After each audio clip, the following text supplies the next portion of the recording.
إلا الله محمد رسول الله لا إله إلا الله محمد رسول الله.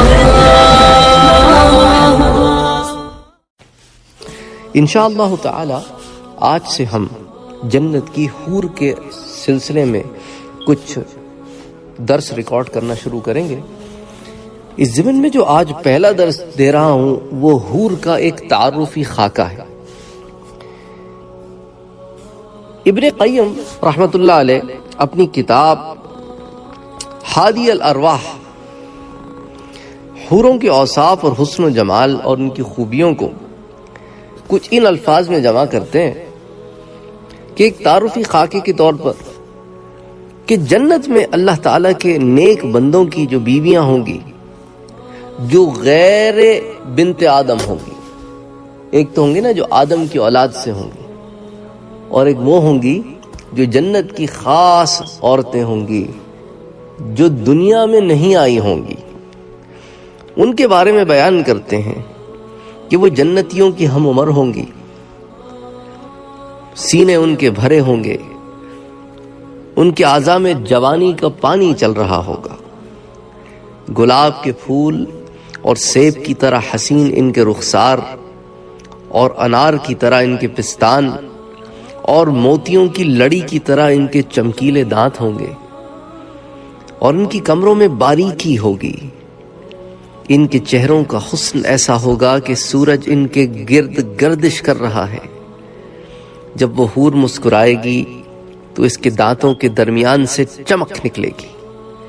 جب وہ اپنے محبوب کے سامنے آئے گی تو دو روشنیوں کے آمنے سامنے ہونے کی حالت کے بارے میں جو آپ کہنا چاہیں کہہ لیں، یعنی اس حالت کا کیا ہی کہنا. اور جب وہ اس سے باتیں کرے گی تو دو محبوبوں کے درمیان بات چیت کے بارے میں جو بھی آپ گمان کر سکتے ہیں وہ گمان کر لیں. اور اگر وہ اس سے بغل گیر ہوگی تو وہ لچکدار ٹہنیوں جیسے جسموں کے معانقے کے بارے میں آپ کا جو خیال ہے، جو تصور ہے وہ کر لیں. وہ آدمی اس عورت کے رخساروں کے آنگن میں اپنا چہرہ اس طرح دیکھے گا جس طرح شیشے میں دیکھتا ہے، جس کی چمک واضح ہو، اور وہ آدمی اس عورت کی پنڈلی کا گودا اس کے گوشت کے اندر دیکھے گا. اس کو نہ اس کی جلد چھپائے گی اور نہ اس کی ہڈی اور نہ اس کے کپڑوں کے جوڑے.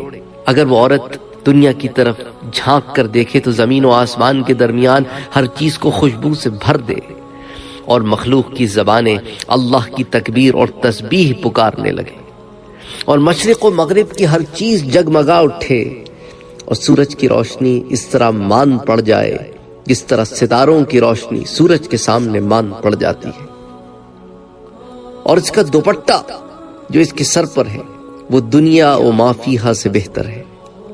اور جنتی آدمیوں کی تمام تر آرزوؤں سے بڑھ کر آرزو اس کا اس عورت سے وصال ہوگا.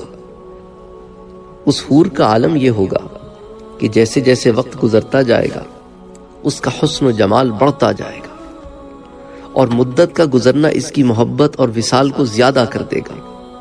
وہ حمل سے، ولادت سے، حیض سے، نفاس سے، ناک کی پلیدی سے، تھوک سے، پیشاب سے، پخانے سے، ہر قسم کے میل کچیل سے پاک اور صاف ستھری ہوگی. نہ اس کی جوانی کبھی ختم ہوگی، نہ اس کے کپڑے کبھی پرانے ہوں گے، اور نہ اس کے حسن و جمال میں کبھی کمی آئے گی، اور نہ اس کے وصال کی خوشبو اکتاہٹ میں ڈالے گی. بے شک وہ اپنی نظر اپنے خاوند تک محدود رکھے گی اور اس کے سوا کسی کی جانب نظر اٹھا کے نہیں دیکھے گی، اور وہ آدمی بھی اپنی نظر اس عورت تک محدود رکھے گا کیونکہ وہ عورت اس کی آرزوؤں اور چاہت کی انتہا ہوگی. اگر وہ اس کو حکم دے گا تو وہ اس کی اطاعت کرے گی، اگر وہ اس سے غائب ہوگا تو اس کی عزت اور آبرو کی حفاظت کرے گی. پس وہ اس کے ساتھ انتہائی آرزوؤں اور امان میں ہوگی.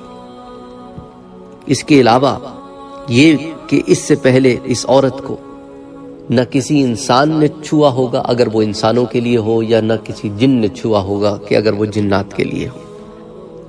جب کبھی وہ اس کی طرف دیکھے گا تو وہ اس کے دل کو خوشی سے بھر دے گی، اور جب کبھی اس سے کوئی بات کرے گا وہ انسان جس کے لیے وہ حور بنائی گئی ہے تو اس کے کانوں میں موتیوں کی لڑیاں اور بکھرے ہوئے موتی بھر دے گی، اور جب وہ ظاہر ہوگی تو محل اور بالا خانوں کو نور سے بھر دے گی۔ اگر اس کی عمر کے متعلق جاننا چاہتے ہیں تو یوں سمجھیں کہ وہ ہم عمر ہوگی اس بندے کی جس کو عطا کی جائے گی، اور شباب کی عمر کہ بالکل عروج پر ہوگی۔ اور حسن کے متعلق اللہ اکبر اللہ اکبر، سورج اور چاند کو دیکھا ہے؟ اگر تو اس کی آنکھوں کے متعلق پوچھتے ہو تو صاف سفیدی میں اور خوبصورت سیاہی میں خوبصورت حور ہوگی، ابھرے ہوئے پستانوں والی۔ اور اگر اس کی رنگت کے متعلق پوچھتے ہو تو گویا یاقوت اور مرجان جیسی ہوگی، اور اگر اس کے اچھے اخلاق کے متعلق پوچھتے ہو تو وہ اخلاق کے اعلیٰ مدارج پر ہوگی، اس کا ظاہر بھی حسین ہوگا، اس کا باطن بھی حسین ہوگا، وہ دلوں کو خوش کرنے والی اور آنکھوں کو ٹھنڈک پہنچانے والی ہوگی، اپنے خاوند کے ساتھ حسن معاشرت والی ہوگی، بہت ہنسنے والی ہوگی، ازواجی تعلقات میں نرمی کی وجہ سے پیار دلانے والی ہوگی، روحوں کو ملانے والی ہوگی، جنت کو روشن کرنے والی ہوگی۔ اور جب وہ ایک محل سے دوسرے محل کی طرف منتقل ہو تو تو پکار اٹھے گا کہ سورج اپنے آسمان میں ایک برج سے دوسرے برج میں منتقل ہو رہا ہے۔ اور جب وہ اپنے خاوند کے پاس حاضر ہوگی تو اس کی موجودگی کا نظارہ بیان نہیں کر سکتے۔ اللہ تعالیٰ نے دلوں کو لذت پہنچانے والی، نور بھر دینے والی، حسن و جمال کا پیکر حور اپنے ان بندوں کے لیے بنائی ہے جو متقی ہیں، جو پرہیزگار ہیں۔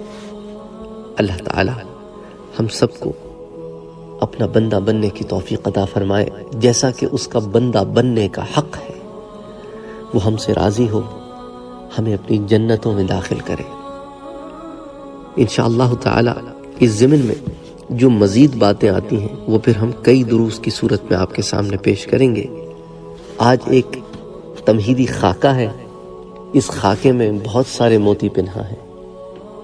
انشاءاللہ تعالی پھر ایک ایک بات کو تفصیل سے قرآن اور حدیث کی روشنی میں بیان کریں گے۔ وما علینا الا البلاغ۔